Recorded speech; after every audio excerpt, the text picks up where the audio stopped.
Assalamualaikum warahmatullahi wabarakatuh. Kembali lagi bersama saya Defri Firdaus. Kali ini kita akan membahas tentang kisah dari Nabi Nuh. Nabi Nuh adalah utusan Allah yang terkenal dengan kisah banjirnya yang hebat melanda kaum dan menewaskan anak kandungnya sendiri, Kan'an. Kisah Nabi Nuh menyimpan banyak hikmah seperti kesabaran dalam berdakwah mesti diabaikan hingga akhirnya datang mukjizat Allah untuk membuktikan kebenaran ucapan. Nabi Nuh lahir pada 126 tahun setelah kematian Nabi Adam. Berdasarkan sumber sejarah, Nabi Nuh ini diperkirakan berusia 950 tahun.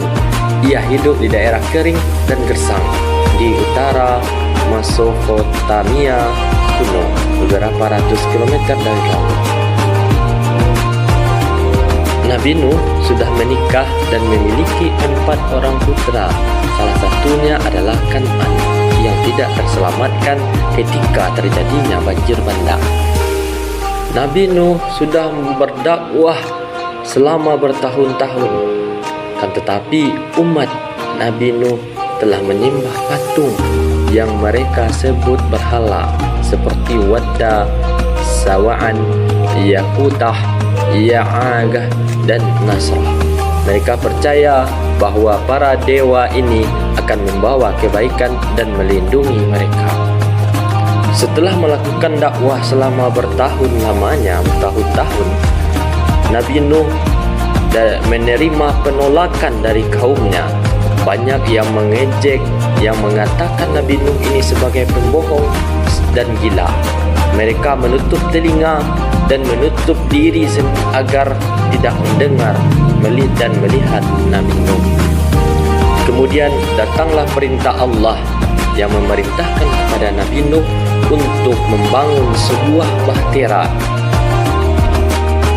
Bahkan saat pembuatan bahtera pun, kaum dari Nabi Nuh selalu mengejek apa yang dilakukan oleh Nabi Nuh dan menganggap Nabi Nuh gila.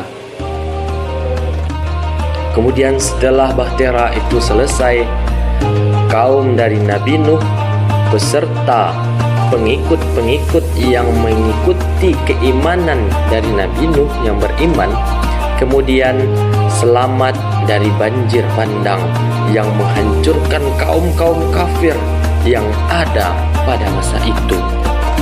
Jadi, hikmah yang dapat kita ambil dari kisah Nabi Nuh ini adalah Nabi Nuh pertama memiliki kesabaran. Niat Nabi Nuh tetap sabar menghadapi olokan dan cecaan dari kaumnya saat membangun bahtera. Yang kedua, keimanan. Nabi Nuh tetap beriman kepada Allah dan mempercayai petunjuknya meskipun dianggap gila oleh kaumnya.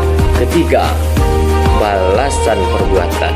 Kaum Nabi Nuh yang hidup dalam keburukan dan kekafiran akhirnya hancur oleh banjir bandang. Termasuk putranya Kan'an yang tidak mau mengikuti sang ayah Nabi Nuh untuk ikut ke dalam kapal yang telah bahtera yang telah dibuat oleh Nabi Nuh.